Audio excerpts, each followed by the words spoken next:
하나님 말씀 함께 보겠습니다. 에베소서 3장 14절부터 21절 말씀입니다. 제가 먼저 14절 읽겠습니다. 이러므로 내가 하늘과 땅에 있는 각 족속에게 이름을 주신 아버지 앞에 무릎을 꿇고 믿으니 그의 영광의 풍성함을 따라 그의 성령으로 말미암아 너희 속사람을 능력으로 강건하게 하시오며 능력으로 말미암아 그리스도께서 너희 마음에 계시게 하시옵고 너희가 사랑 가운데서 뿌리가 박히고 터가 뻗어져서 능히 모든 성도와 함께 지식에 넘치는 그리스도의 사랑을 알고 그 너희와 우리와 우리와 우리가 어떠함을 깨달아 하나님의 모든 충만하신 것으로 너희에게 충만하게 하시기를 구하노라. 우리 가운데서 역사하시는 능력대로 우리가 구하거나 생각하는 모든 것에 더 넘치도록 능히 하실 이에게 그 안에서와 그리스도 예수 안에서 영광이 대대로 영원무궁하기를 원하노라. 아멘. 우리 옆에 계신 분들 한번 바라보시죠. 말씀 듣고 은혜 받으세요. 말씀 듣고 은혜 받으시면 됩니다. 여러분들이 말씀 듣고 은혜를 받으면 내 마음에 변화가 생기고 또 감동이 되어질 때 아멘하는 순간 하나님께서 우리 모든 삶 속에 놀라운 은혜로 충만케 하실 줄로 믿습니다. 제일 중요한 건 뭐 다른 게 아니라 뭐 부자 되세요. 건강한 이것도 중요하죠. 근데 다 포함되어 있는 게 있어요. 그게 뭐냐면 말씀 듣고 은혜 받으라고 하는 그런 축복입니다. 다시 한번 옆에 계시면 바라보세요. 눈을 한번 싹 걸쳐주시고 말씀 듣고 은혜 많이 받으세요. 할렐루야. 여러분은 어떤 자세로 기도하는 기도가 뭐 이런 표현 좀 쓰면 안 되는데 뭐 영빨 그러는데 그런 말 쓰면 안 돼. 사실 안 되는데 기도빨 기도빨로 갑시다. 자, 어떤 자세로 기도를 해야 기도가 잘 됩니까? 아니면 어떤 자세로 기도하는 게 가장 좋은 기도의 자세라고 생각하십니까? 제가 여기 써가지고 왔어요. 물어본 다음에 한 5초 동안 조용히 가만히 있어보라고. 뭐라고 대답하는지 보게. 한번 여러분들이 기도하는 그 기도의 모습들이 떠오르지 않습니까? 어느 날 세 사람이 이제 가장 좋은 기도의 자세가 어떤 걸까? 그러니까 가장 좋은 기도의 자세가 무엇인지를 놓고 서로 이제 토론을 벌였어요. 첫 번째 사람이 이렇게 이야기합니다. 기도는 뭐 역시 양손을 다 모아서 쥐고 이렇게 두 손을 모아서 쥐고 이렇게 탁 이렇게 친 다음에 기도하는 것, 이게 이 기도 자세가 최고지.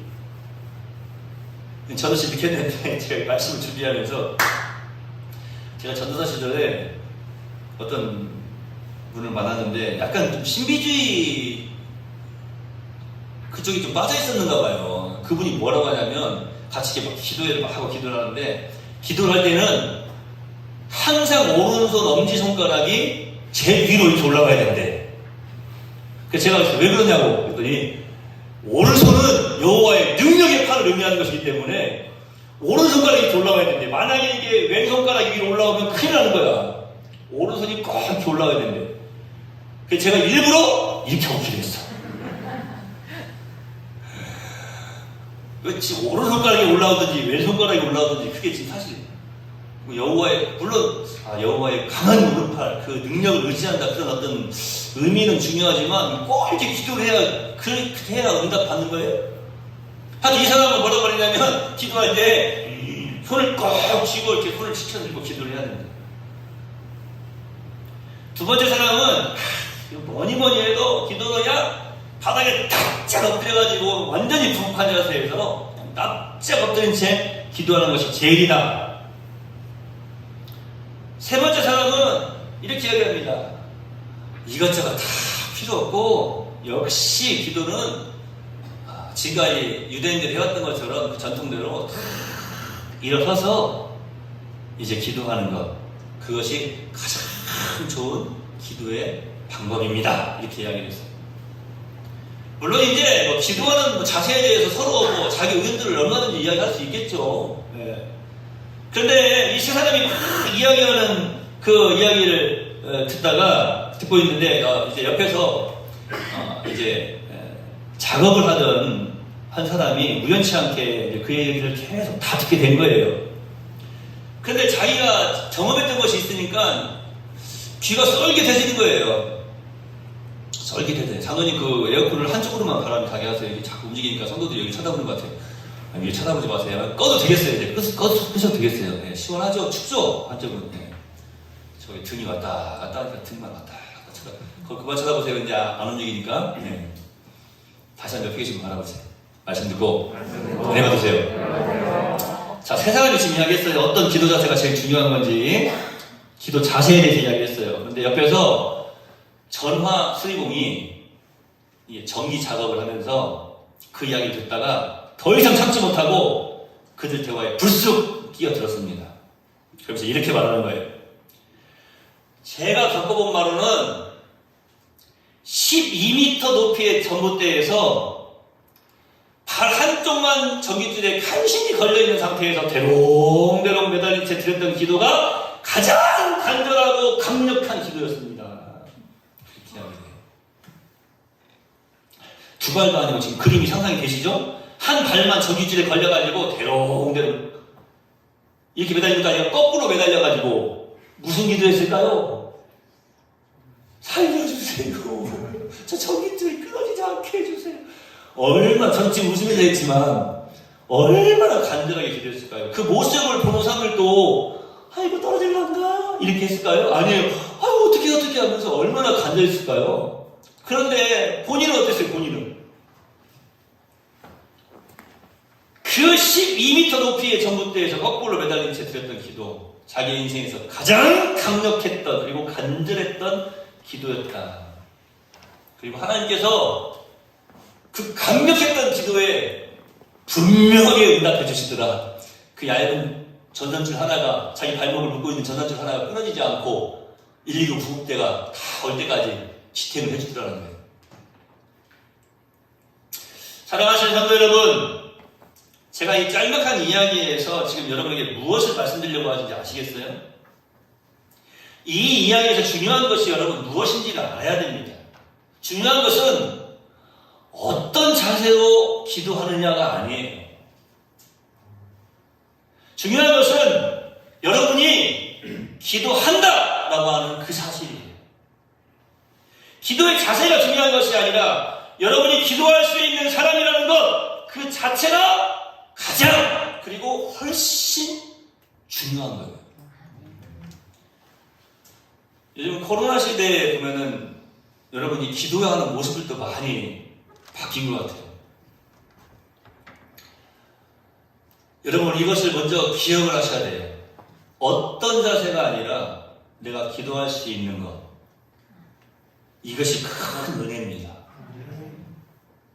복음성가 중에 그런 복음성가 있지 않습니까? 기도할 수 있는데 왜 걱정하십니까? 기도할 수 있는데 왜 걱정하는 거예요? 걱정을 안 해본 사람이라서 그런 말을 할까요? 아니에요. 기도해보니까 걱정할 필요가 없다는 것을 안 사람이에요. 12m 전봇대 전기줄 끝에 거꾸로 대롱대롱 매달려 본 사람이 가장 강력한 기도는 이런 겁니다라고 말했던 것처럼 중요한 것은 기도할 수 있는 것. 우리가 어떤 자세로 기도하든지 우리의 기도는 하나님과의 대화입니다. 하나님은 우리가 어떻게 기도하든지 들으실 수 있는 것입니다. 우리가 기억해야 될 것이 있어요. 육신으로 무릎을 꿇고 기도하는 것, 두 손을 콩 모으고 기도하는 것, 간절한 마음으로 두 팔을 이제 높이 들고 기도하는 것, 다 중요하고 좋은 기도의 자세이죠. 그런데 더 중요한 것이 있어요. 우리의 마음에 무릎을 꿇는 것입니다.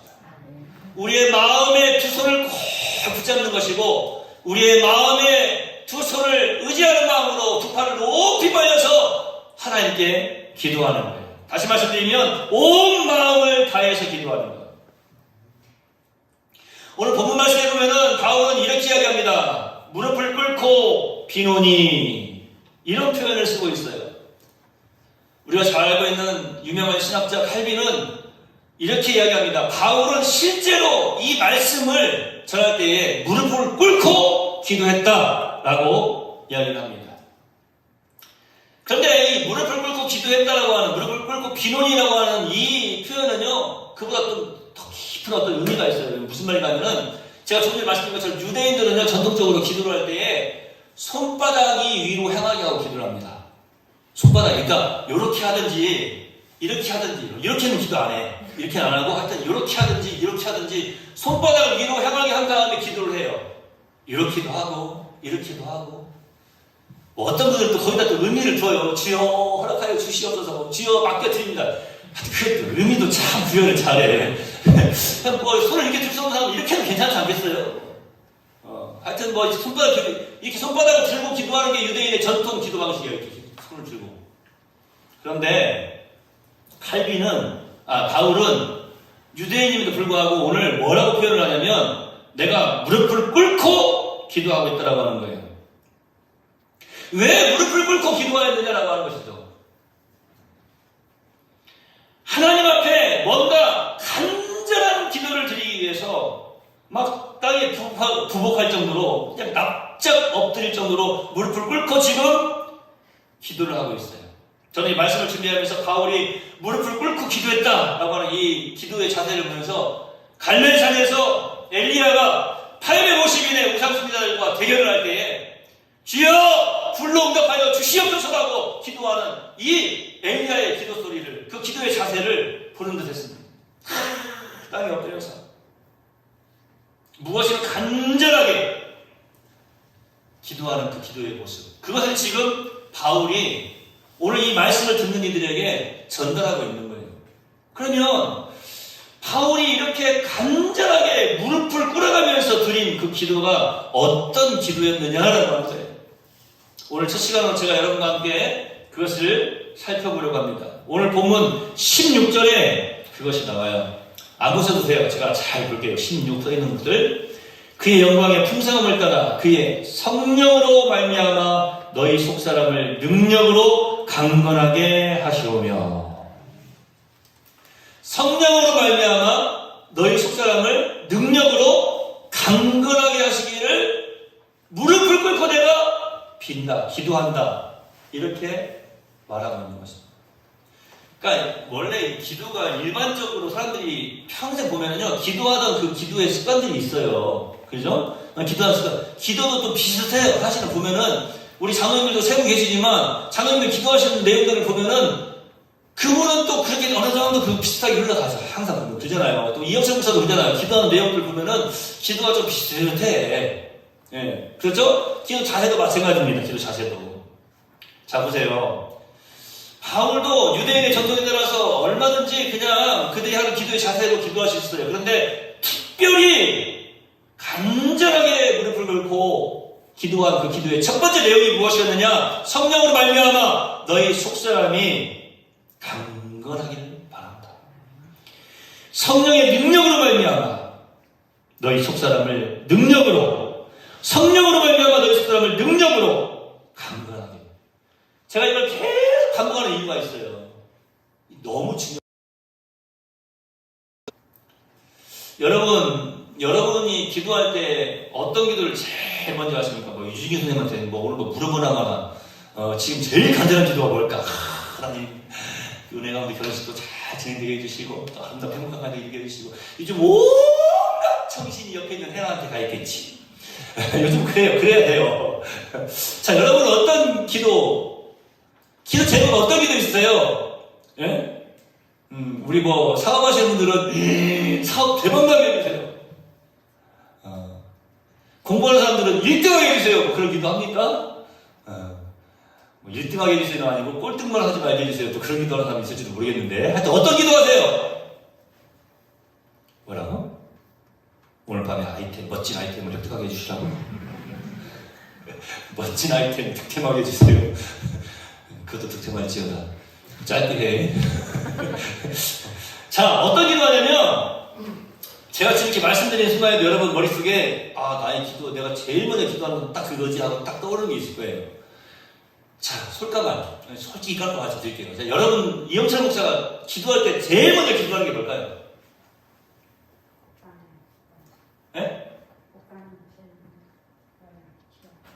뭐라고요? 제일 먼저 하는 기도. 저를 위해서? 참, 우리 권사님이 역시, 우리 권사님이 그렇게 하시는가 보네. 기도할 때 제일 먼저.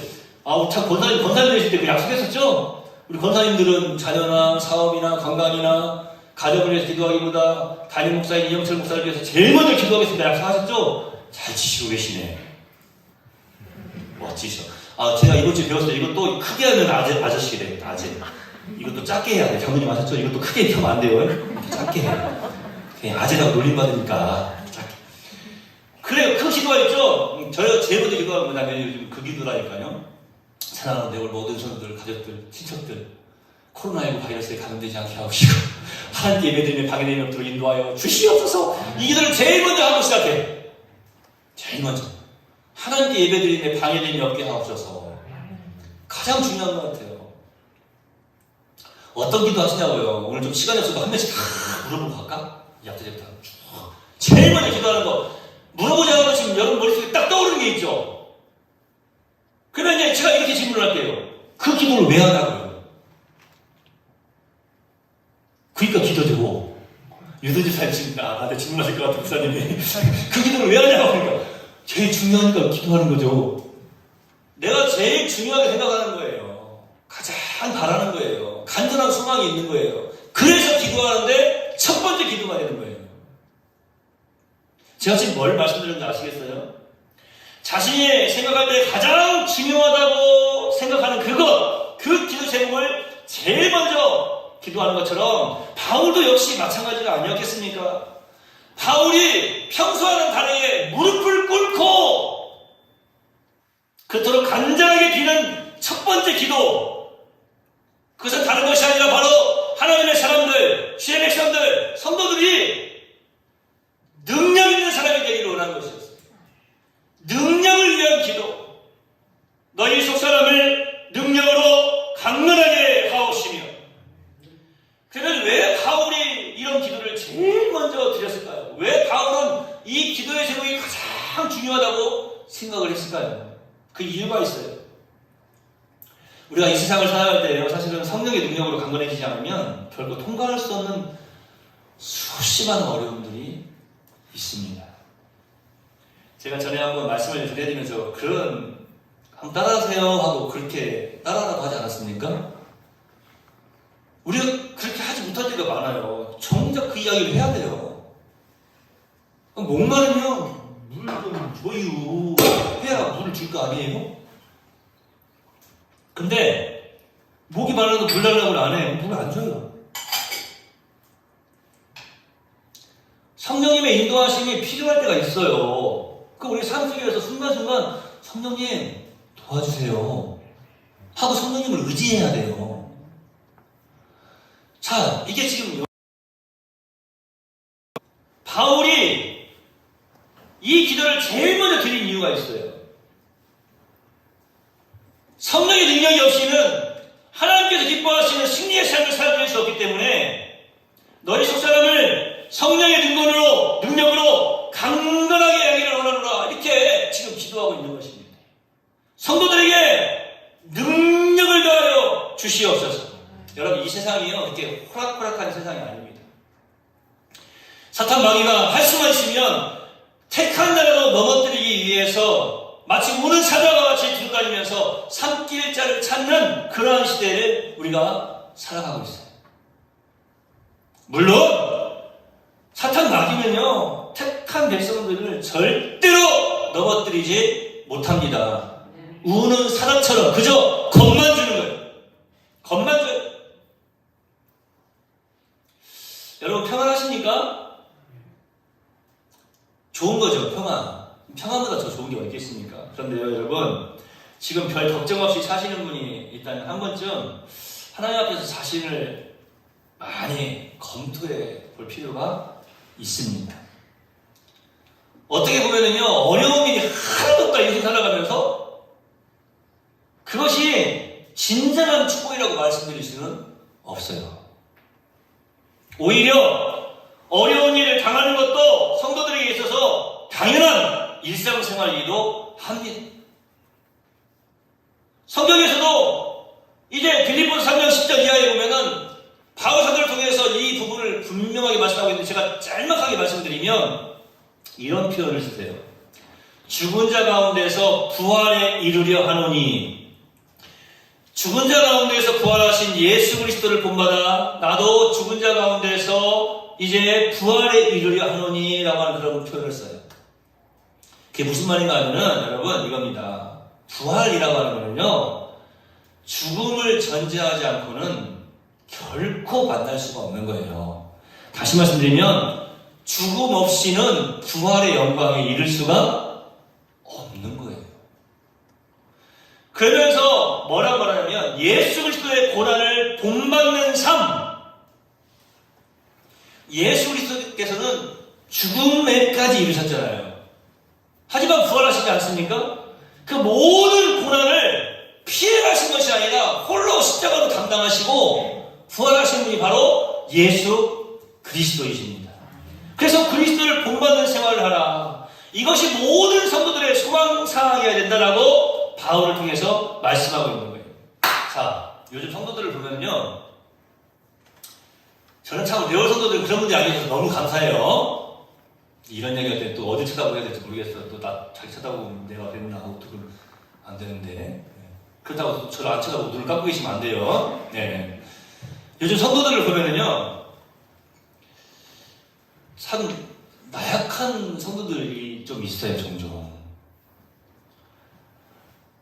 대부분의 성도들이 보면은요, 제가 우리 주변의 목사님들 만나서 이렇게 이야기를 해봐도 성도들이 보면은 이 목회자들 혹은 교역자들에게 요구하는 그 기도의 제목들이 있어요. 그런데 그 기도 제목을 들어보면은요, 대부분 10이면 9, 아니 한 100이면 99는 자신이 당한 어려움을 완화시켜달라는 기도예요. 완화시켜달라는 거. 무슨 말입니까? 아이고 저 아파요 목사님 지금. 그러니까 좀 진통제 좀 놔주세요. 진통제. 아이고 아파 죽겠어요 목사님.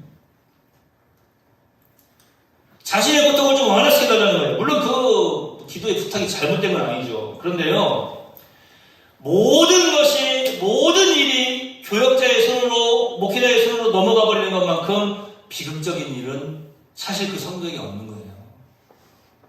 자신들은 뒤로 빠지고 교역자를 앞에 내세웁니다. 그러나 여러분, 교역자가 기껏 할 수 있는 일은요, 정신적으로 혹은 육체적으로 조금 위로하고 좀 편안하게 해드리고 무마하는 정도, 그거밖에 없는 거예요. 물론 목회자가 해야 될 일이 많습니다. 그러나 목회자가 절대로 끼어들어서는 안 되는 것이 있어요. 그게 뭔지 아세요? 대신 사라지는 거예요. 끼어들어서도 안 되지만 끼어들 수도 없는 거예요. 대신 사라지는 거예요. 여러분의 신앙생활과 인생을 대신 살아줄 수가 없는 건 아니겠습니까? 가서 부추길 수는 있고, 찬양이 또 오른쪽으로 가서 부추길 수는 있고, 충고할 수는 있고, 권면할 수는 있어요. 그러나 대신 살아줄 수는 없어요.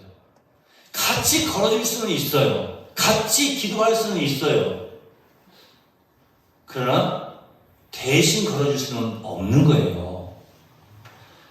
대신 살아줄 수가 없다고 하는 말씀입니다. 바울이요, 이것을 너무나 잘 알고 있는 거예요. 그래서 바울이 그냥 기도하는 것이 아니라 무릎을 꿇고 지금 간절히 기도하고 있는 거예요. 하나님께. 사실 이 말씀이 에베소 교회에 전달될 때 바울은 감옥에 있었어요. 옥중서신이에요. 감옥에 있었는데 그 감옥에서도 지금 무릎을 꿇고 간절히 기도를 하고 있어요. 내가 이렇게 무릎을 꿇고 간절히 기도하고 있다 하면서 지금 이 편지를 보내고 있는 거 아닙니까? 그런데 바울이 하나님 앞에 지금 감옥에 갇혀있으면서 무릎을 꿇고 기도하면서 하나님 안타까워 죽겠습니다. 제가 뭐 잘못한 것도 아니고 예수님 전하다가 지금 감옥에 갇혔는데 제발 좀 저를 빨리 풀어주세요. 나가게 해주세요. 석방되게 해주세요. 그래서 제가 에베소 교회를 찾아가고 빌립보 교회를 찾아가고 데살로니가 교회를 찾아가고 교회에 찾아가가지고 성도들한테 조금 직접 말씀을 좀 전할 수 있도록 제발 좀 저를 좀 석방 좀 시켜주세요. 이 감옥에서 나가게 해주세요. 이렇게 기도하고 있는 게 아니라고요. 바울이 직접 가서 뛰고 가꾸어서 그들을 영광에 이르게 하는 것이 바울의 목표가 아니었다라고 하는 사실입니다. 바울이 원하는 것은 자신이 직접 가서 뛰고 어루만지고 가꾸고 이루어가는 것이 아니라 하나님께서 직접 만지시고 빚으시고 고쳐내시어서 그들을 완전함에 온전함에 이르게 하는 것. 이것이 지금 바울의 간절한 소망이었어요.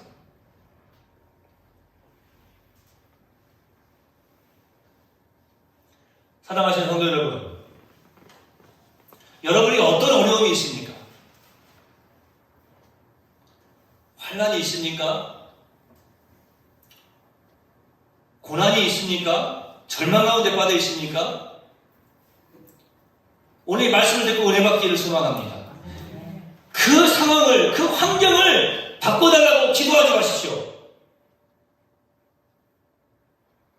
언제든지 그것을 감당할 수 있는 능력, 이길 수 있는 능력을 달라고 기도하시기 바랍니다. 바울이 이것을 너무나 잘 알고 있는 거예요.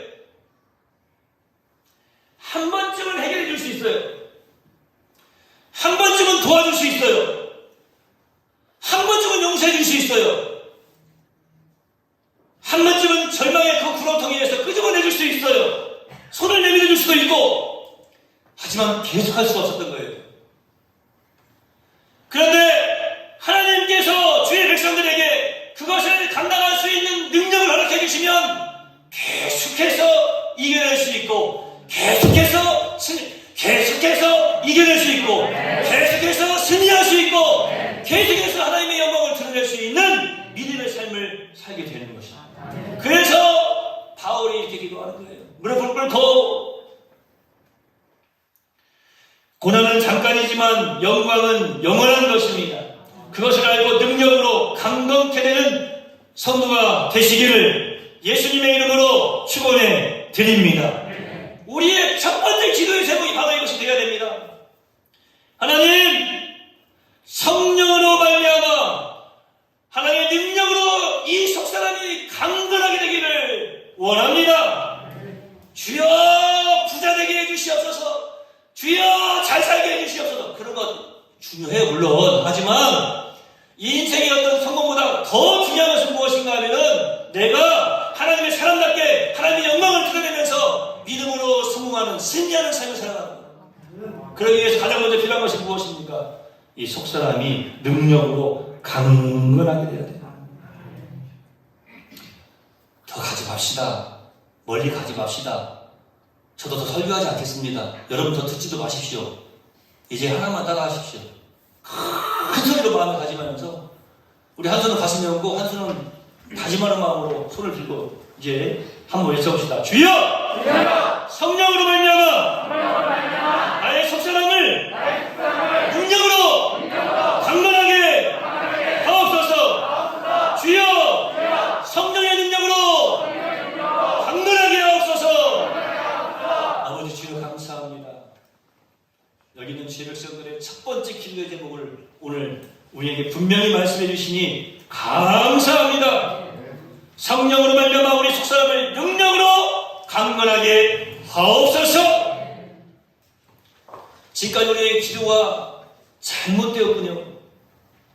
힘들고 어려운 일이 있으면 해결해 달라고, 벗어나게 해달라고, 평안하게 해달라고 늘 그렇게만 기도하였는데